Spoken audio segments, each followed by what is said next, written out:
heart of Dixie where the eagles fly, land of the brave where the bullets don't lie. We fought for our freedom with guns by our side.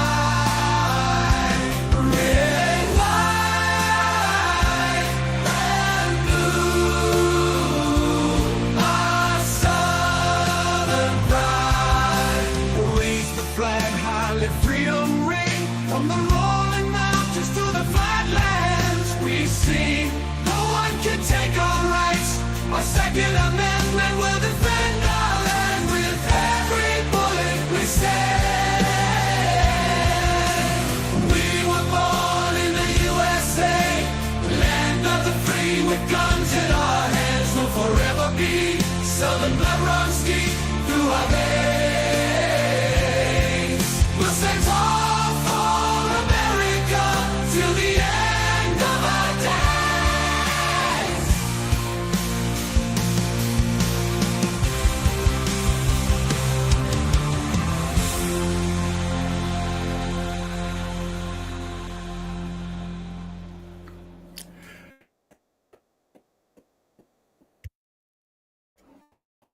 Well, hey there. I'm Sully, and as always, welcome into the Gun Club.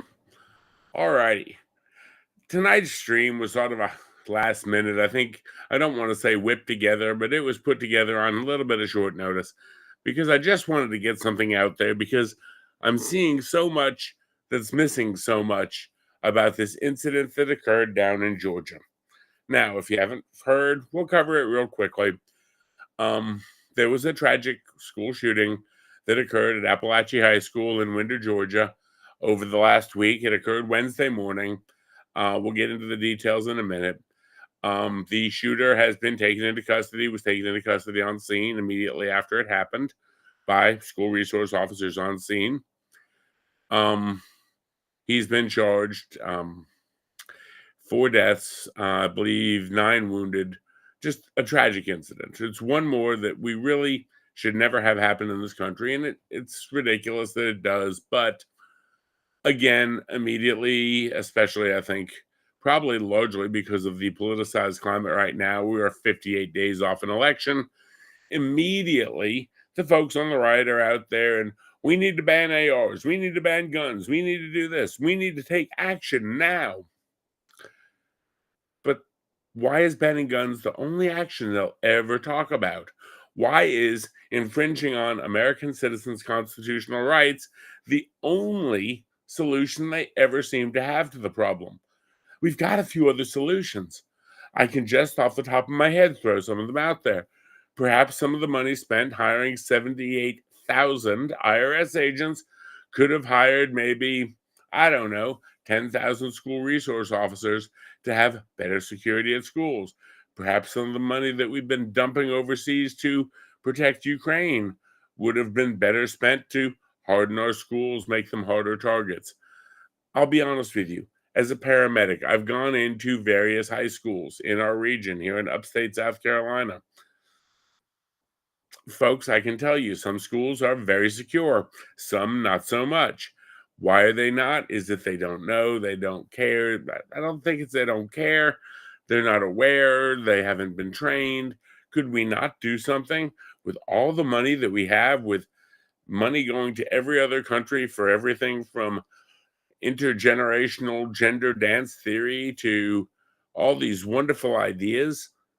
Can we not come out and say, hey, look, let's put together some great guidelines and training for schools? Yes, Mary, you're right. I'll take that one. Idiots on the left, not idiots on the right. Whoops, sorry. Like I said, it was a quickie stream. My script is sort of halfway thrown together. So yeah, I'll wear that one. But I mean, they had one of the senators from Georgia tonight all over the TV. Kamala Harris needs to be elected and immediately take action. Okay. Why is that the only solution they have? Don't know. So let's get into this shooting for a second. Like I said, it occurred at Apalachee High School in Winter, Georgia on September 4th. We end up with 4 people dead, 2 students, both 14 years of age, 2 teachers. We had 9 other individuals wounded, but all expected to survive. Some of them at the time of this had already been discharged from the hospital. I think a few more had. Total of 8 students and 1 teacher wounded. Now, the shooter, we'll dig in a little bit there. He's 14-year-old. He's a student who goes to that school. He's currently in custody. He immediately surrendered to school resource officers. We'll get back to that because it's a big point. Having a resource officer or multiple resource officers on site stopped this, stopped it in its tracks. Maybe if we had a little bit more at more schools, we could have stopped things a lot faster. Just a thought there. But we needed 78,000 IRS agents. But we'll keep going. Now, the interesting thing is this young man, we always hear that, oh, well, they were on their radar. This young man was actually visited by the FBI in 2023, a year ago, over threats made on social media, most likely on Discord, threatening to shoot up a school, talking about wanting to shoot up a school. He had made threats about it. And at the time, they visited with him, they visited with his father, and he denied making the comments. Supposedly, there were, several anonymous tips into the FBI about these threats online. Supposedly, these threats included pictures of various firearms. And the kid denied it. He said, look, my account's been hacked. I don't even use that account anymore. Somebody must have got a hold of it. I know nothing. The Schultz routine that when the kid gets caught with something. And Dad said that, yes, he had taught him about shooting, taught him about hunting. He was trying to teach him fundamentals of safe firearm usage. And in a rural county in Georgia, that would be very normal. Where I grew up, just outside New York City, probably not too much that my dad was going to do, be taking me hunting and shooting and have a bunch of guns around. They didn't like those things in New York. Down in Georgia, a little bit different story. Rural area, grow up with it, normalcy. And it should be able to be normalcy for a father to take his son hunting, or his daughter hunting for that matter, for all I care, or for a mother to take their son or daughter hunting. That should be normal. It's been something that's gone on in this country for as long as I can remember back. But, when it's got pictures of weapons involved and everything else, one of the questions I have is if the kid did not post the pictures and knew nothing about the pictures, did Dad look at the pictures that were posted? Were they weapons he recognized? Now, if they were, screen caps off video games or screen caps off online, Dad wouldn't recognize them. But if they were weapons he had in his house, it's kind of hard to say someone else posted them. I don't know how deep Dad dug in on that whole thing. But we know the FBI and local law enforcement went in and talked to the whole thing about, look, this is what's going on. This is what the problem is. Dad said, he's aware of it. Yes, they've got firearms, but they're secure. He doesn't have unsupervised access to them. Great, wonderful. So we go a little bit further.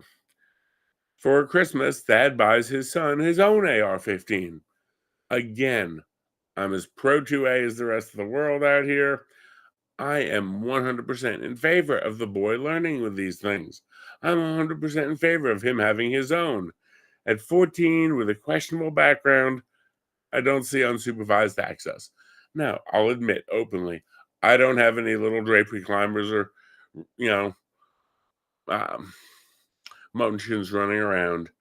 But especially given that history, I wouldn't leave the AR where the 14-year-old had unsupervised access to it. Yes, it would be his, but it would be locked up in the family gun safe that I would have the keys to. When we were going to go out and use it appropriately, we'd break it out of the gun locker. Totally fine. Well, apparently, the young man had the AR-15 rifle, and he brought it to school last week. The gun that Dad bought him for Christmas. Now, I don't know, and this is a question that's out there, and I'm going to throw the question out. How did the son put hands on it?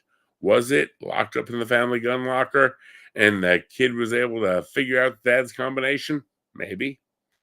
Did Dad accidentally leave a key in the lock or laying around or up on top of it or something? Maybe. Or was the kid allowed to keep his AR-15 in his closet and he just brought it to school somehow? We don't know. And that's a big question. And you'll see why here in a minute as we dig a little further. The young man, obviously, we know now, hindsight's 2020 vision, had some issues going on, had some significant issues going on. And as we'll say going forward, those issues dad may or may not have noticed, may or may not have been aware of. It's easy now for the family to say, oh, everybody should have seen this coming. It's easy for the media to say, well, how could he? We don't know. We don't know the details. We don't know what dad did after this. I do, again, have a question of, was the firearm stored in such a way as the young man had full access to it, or the young man had no access to it, and he somehow was able to figure it out? What steps did dad take to make sure he didn't have unsupervised access to this rifle? And that's a very big question. Now, as we delve a little further into his past, dad said that he had been picked on and bullied a lot at school. Um, we do know that his parents separated in 2022, shortly after they lost the property they were renting. The mother left and took the two younger siblings with her, and the father took the older boy with him. Now, the mother has since come out, and she's an interesting part of this story because she said that she received an apology text just before the shooting, just stating, quote unquote, "I'm sorry, Mom." And that's it, no more, no less. She states that she immediately called the school, spoke to the counselor, and phone logs show that this happened 13 minutes prior to the shots ringing out. So now we have a young man who has possibly, not possibly, maybe made threats. We don't know. He denies it, but how far was it followed up by the FBI? He says, oh, someone hacked my account. Did the FBI just take that and walk away? Did they have anyone look at any IP addresses, or was that just a good enough explanation? We don't know whether they did their due diligence on it or what their due diligence might have yielded. We don't know if dad was doing his due diligence as far as securing the firearms. Personally, like I said, 14-year-old, if he is particularly responsible and we've never had any question from law enforcement, never had any issue, I might be a little bit more inclined to let him have a little bit more free run with his gun. But if he's had these issues and this history and everything else, I'm probably going to be a little bit more towards, yes, it's yours, but we keep it in the family gun locker. We're done. Well, he apparently had access to it enough that he was able to bring it to school. Now, how you get a full frame AR rifle to school with no one noticing, I don't know. 14, I don't think he's old enough to drive on his own. Did he break it down and stick it in a backpack like we might have seen on a rooftop recently in Butler, PA? Did he do something else? Did a friend of his give him a ride? Where do you hide such a device? There's a lot of questions there too. So he's in the school. They go to their second period math class. Gee, I kind of liked, math when I was in school. Apparently he didn't like math too much. He left the classroom about 9:45 and he went somewhere, wherever he had the weapon stashed. He got his hands on the firearm and returned to the classroom about 10:15 or so. When he could not get into the classroom because the door had automatically locked behind him, he pounded on the door. One of the students went to open the door, looks through the window and sees the gun and says, nope, not doing it. So not letting you in. So far, so good. All righty. Let me check the chats here real quick. Mary says, yeah, just got my notification for the show. Yeah, I know, dear. YouTube doesn't love me sometimes. That's why I do thrive so much more in the great state of Rumble Vision, because after all, I know that, Chris stands up for free speech, and actually Chris Pavlovsky, the CEO of Rumble, actually likes to hear what we have to think. And Chris likes his creators. And so therefore, we're a little bit more free over here in the Rumble world. So moving on from there, he's come back to the door. He's got the rifle. That door in the classroom has locked him out. He can't get in. He goes to the classroom next door and opens fire. Why was that door not locked? Number one. Another question. If, as we're being told, and everything is starting to play out on the time logs,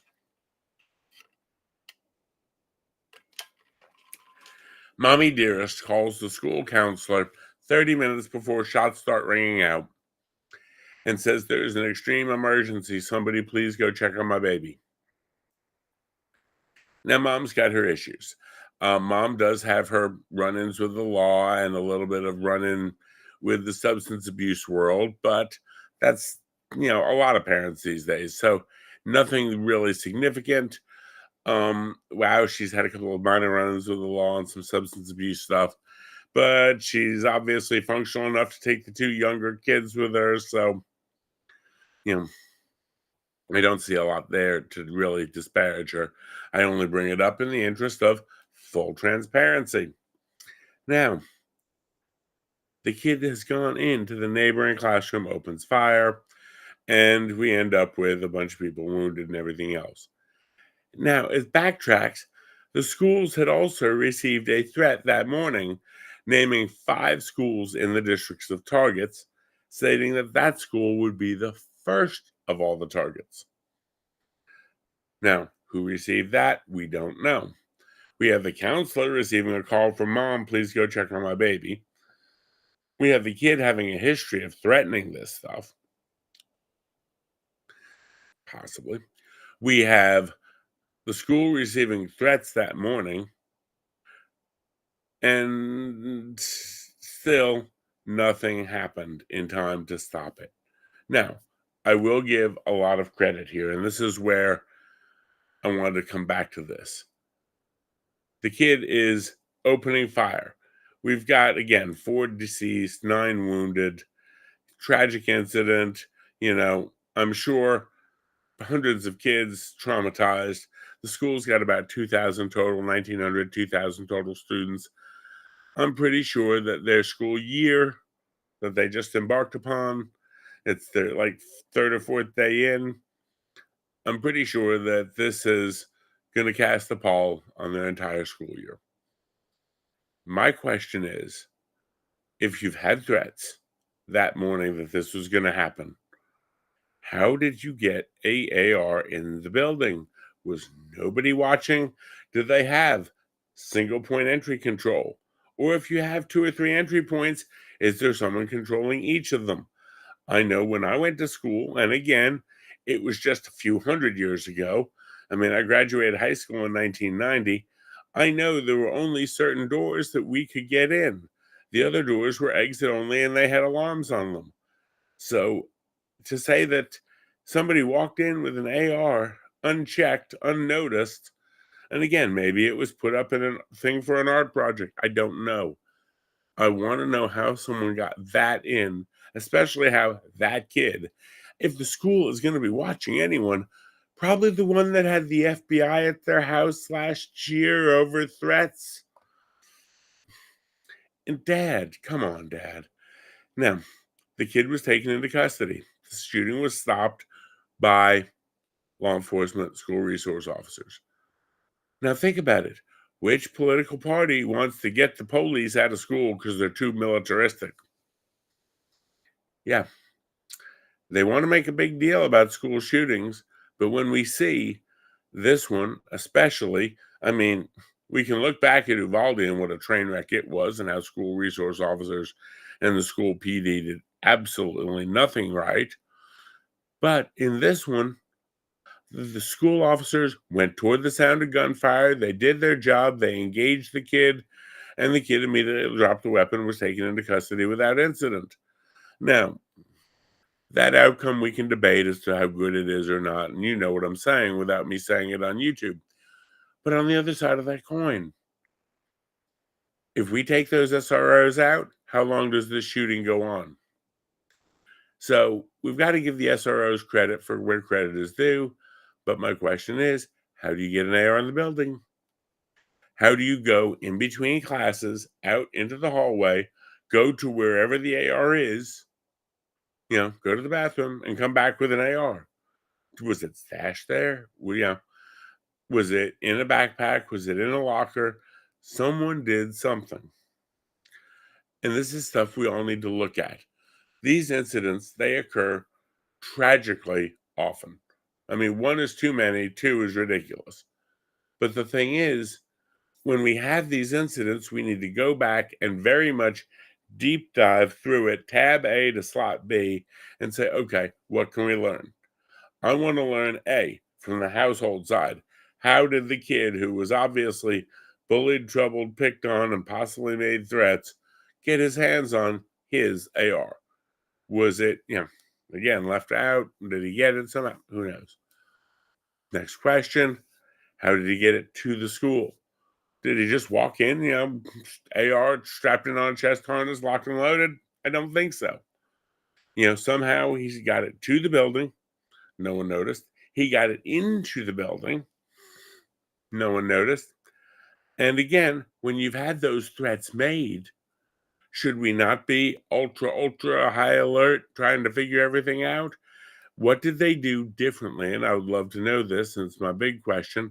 What did they do differently that morning in order to, shall we say, deal with this threat or potential threat? Did they do something differently, or did they just say, hey, we're going to go business as usual and life will be fine? Because after all, at this point, we need to figure out how this happened. I'm the big one in saying it shouldn't have happened, but we need to learn from it.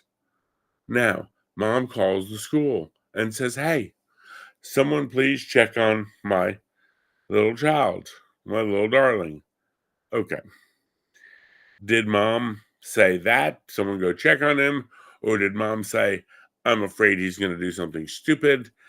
I'm kind of wondering how 30 minutes elapsed between mom calling and shots ringing out. You would think that with those threats and you get that call, was the counselor aware of the threats? Or was this one of these things that nobody knew what anyone was doing? Like we've seen in districts before, the lack of, informational awareness, the lack of situational awareness. That, yeah, the front office got threats that morning, but they didn't want to alarm anyone, so they didn't tell anyone. That's something that, again, schools, school admins, listen to me. If you get the threats, that needs to be communicated to every faculty member, and especially your SRO resources. Now, they may decide to have a couple of extra officers stop by, either plainclothes or uniform. Guess what? More eyes, more hands would be safer. But again, what was done with the threat information? Was any step taken? What was done with mom's phone call? I mean, when you look at this, it's like, how many warning signs did they need that this kid was going to do something bad? What do we know about the threats? We know that, hey, 5 schools named as targets. This one was going to be the first. Now, I understand from the school administrator side, they get a lot of fake threats. They do. They get a lot of threats that are not real threats. They get a lot of phone calls. I mean, some schools I know of, get crazy bomb threats about once a month, and sometimes, or kids used to, when I was in school, kids would pull fire alarms all the time. But again, what was going on with all this? When, because if the counselor is aware of the threats that are made and the counselor knows the kid's history, then when they get the call from mom, might they have done something a little bit more aggressively? Like, I don't know, get on the phone to the front office and say, look, lock it down. Do a lockdown drill right now. Maybe it's a drill, maybe it's not. Do a lockdown drill, and where is this kid? You hate to see balls get dropped. You hate to see things like this, go on. It just, because after a while you get to the point that, oh yeah, we don't learn from these things. Schools should be able to lock it down very, very quickly.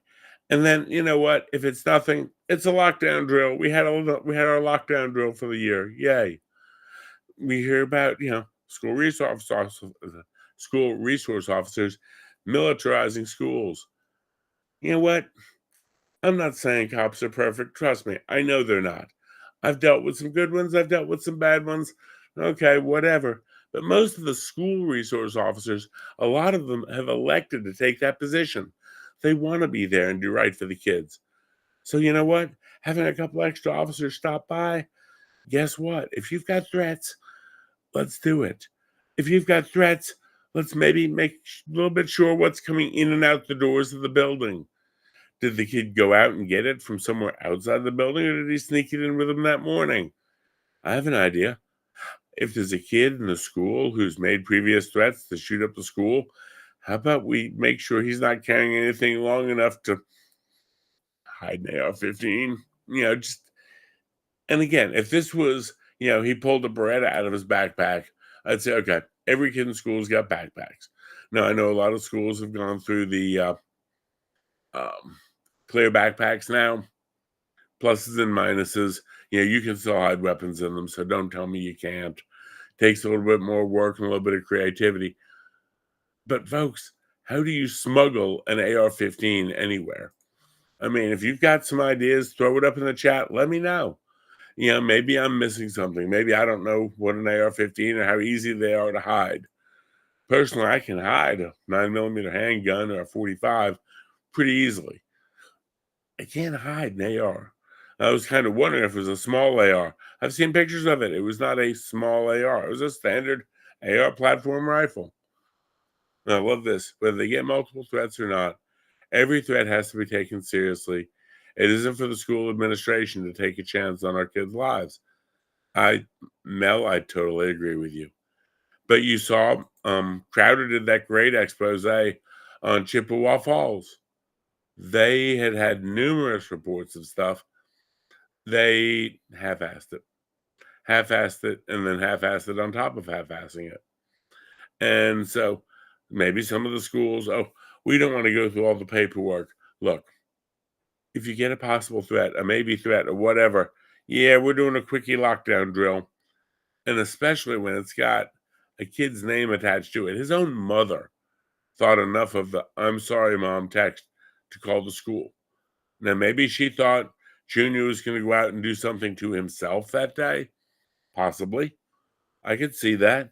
Maybe she thought that, well, I'm sorry that, I'm failing algebra, Mom. I'm sorry you're getting a note home about a bad grade. I'm sorry you're getting suspended because I called a teacher a fuckwad in class. I don't know. Excellent point. No, I don't know if he was a band kid. That's a great point. Mel, I love that one. And that would be, again, worth looking into. Do we know if he's a band kid? Some instrument cases are large enough to hide an AR. Yeah. And we don't want to know what he was doing with his tromboner that one time at band camp. But anyway, from a standpoint of maybe it was band. And again, like I said, maybe it was in some art easel portfolio, rolled up drawing, something. I'm kind of wondering. And these are all questions that we need to look for, and we need to try to figure out the answers from, or at least keep our world out there asking the right questions about it. How did he get his hands on it? How did he get it to the school with no one noticing? How did he get it into the building with no one noticing? Where did he retrieve it from? In 15, 20 minutes, go back to his classroom. Again, maybe a band kid threw it in the, trombone case or threw it in the tuba case or something. I don't know. The sousaphone. Maybe he had it with his glockenspiel for all we know. But how we can have a kid make it, a 14-year-old kid who's obviously troubled, and Dad said that. And when I say troubled, his posts were ranting about him being picked on. Now, he did also talk about how he was upset about the lack of trans acceptance, apparently. Why he's concerned with trans acceptance, I don't know. Maybe he's listening to the media that keeps on telling people that there's going to be a genocide. This sort of kicks me back to the manifesto that just came out of Nashville that Crowder and the Mug Club and those crews did so much work on. trying to get that manifesto.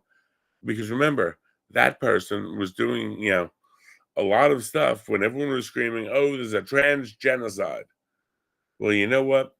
If you keep screaming genocide in the mainstream reliable press, yeah, I said reliable, you keep telling people they're being genocided. You keep telling people they're under attack.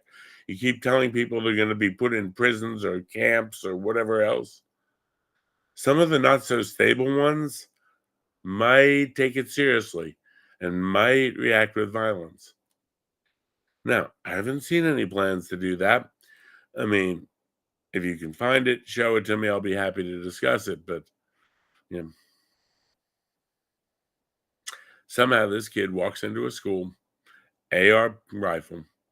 We've got 4 dead, 9 wounded. Kid gave up immediately when confronted by SROs. They did their job wonderfully. I will critique all day and all night the train wreck that was Uvalde. On the other side of the coin, SROs like this one, SROs like the ones who went charging towards gunfire at Nashville at the Covenant School, SROs like the one who, the School of the Arts, who went charging to battle and took out the kid there. They're doing a bang up job and they deserve the credit for what they did right. Now, the media will not mention that. The media keeps trying to say that, police officers in schools is bad. Do they want the shooter to have more time to do his thing? I guess. I don't know. Maybe they thought that would be better for the gun control narrative. A few other things I want to dig into, and then we're going to cut this off because, again, it was a very short, notice plan. I was out, got some good range time in today. Had one of my newer, less experienced students. She was doing second lesson today, and she had a really great breakthrough on the range. She had been sort of leaning into shots, sort of anticipating a little bit and pulling a lot of stuff down. And we finally worked through that today. And she started just popping stuff in the 10 ring. And it was like, I looked at her, I said, wow, look at you. You quit being afraid of the gun and look how you did on this. And she was like, I don't know how that happened. I'm like, you're not afraid of the gun anymore. You're not afraid it's going to jump out of the hand and like attack you. So, yeah, that definitely was a very positive day today. Now, the young man has been charged with a whole bunch of counts of everything and more to come. The father has also been charged. And this one sort of comes on the heels of the Ethan Crumbley case out of Minnesota.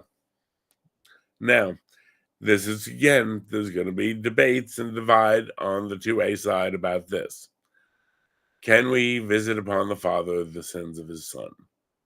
Well, if Junior had bought a handgun from Pookie and Ray Ray on the corner, and Dad had no idea he was going to do it, and Junior went to the school with the gun and the bullets that he got from Pookie and Ray Ray on the corner, and Dad, didn't know, Dad was at work, whatever else, maybe, I could see we can't really call the father on that. But when Dad has had local police and the FBI to the house over threats against the school that supposedly his son made, even though his son denied them, and less than a year after that purchases an AR that ends up in his kid's school with his kid driving it, the question is, oh yeah, well, a parent's going to be liable every time the kid borrows the car. Well, let me put it this way.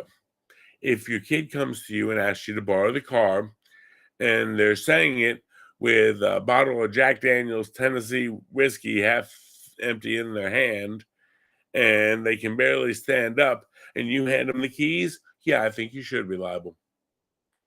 Much less a 14-year-old kid who could not have bought the weapon. And this is where some of the, lefty gun grabbers are all up in arms. Well, we need universal background checks.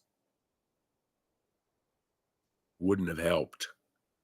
The kid didn't buy the gun. The kid was given the gun by someone who passed the background check, his father. So no, that's a no-brainer. Oh, well, we need to have better universal registration. Really? Like knowing the number and the serial number of it would help? Well, we need to ban assault rifles. Well, being that rifles characterize very, very, very few of the school shootings, seems to me that that would be kind of minor and the kid would have done something else. Well, we need red flag laws. Really? Um, the kid would probably have not passed the mental health background check, but on the other side of that coin, yeah, we're going to worry about red flag laws. I don't see it. I'm just missing something on that. Again, harden the targets.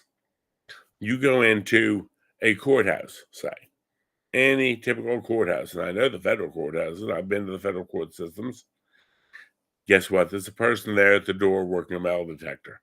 Chances are they're a sworn law enforcement officer. They're not Acme, whatever, private security. Nothing against security personnel if you're trained and equipped to address those threats. If you're a trained security officer who is carrying a firearm with which you're qualified and extensively trained, then yeah, we don't need law enforcement to do it. If you're not and you're doing it because it's your part-time job when you're not working U-Haul or doing DoorDash and you don't have a firearm and you're not qualified to touch one and you're an unarmed wonder, then well, by definition, you're cannon fodder. You're just being put in a bad place to catch around for some idiot.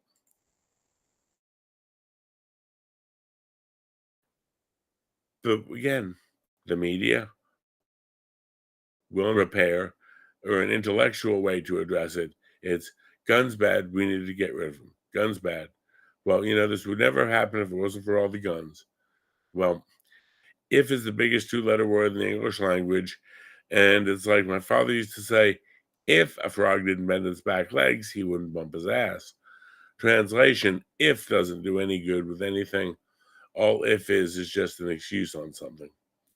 Yeah.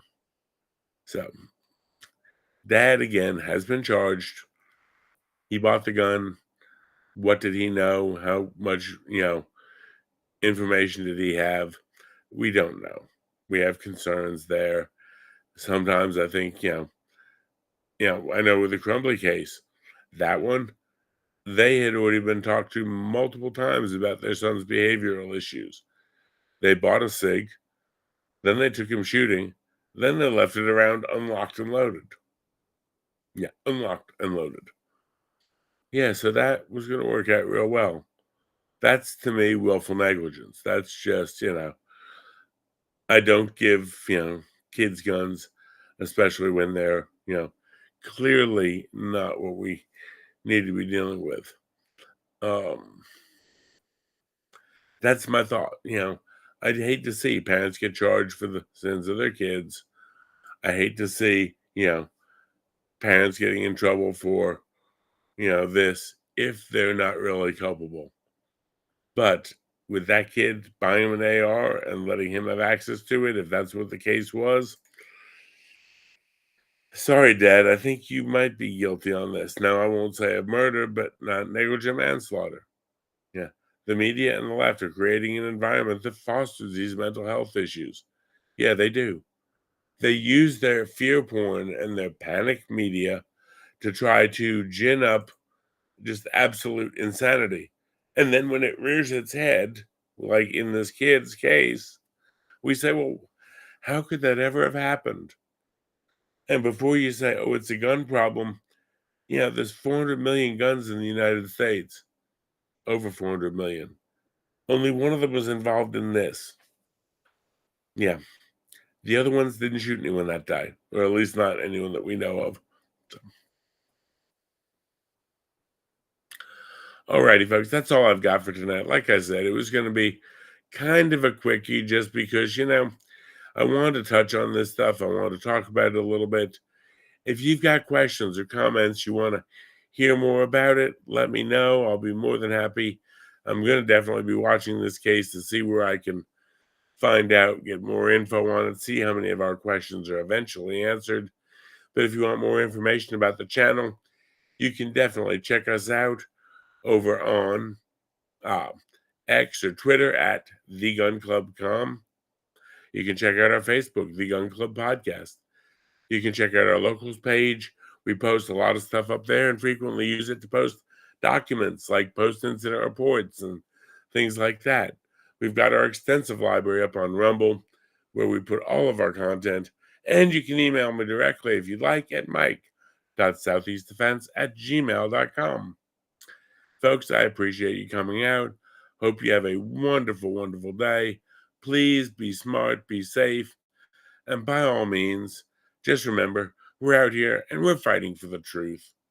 Bye.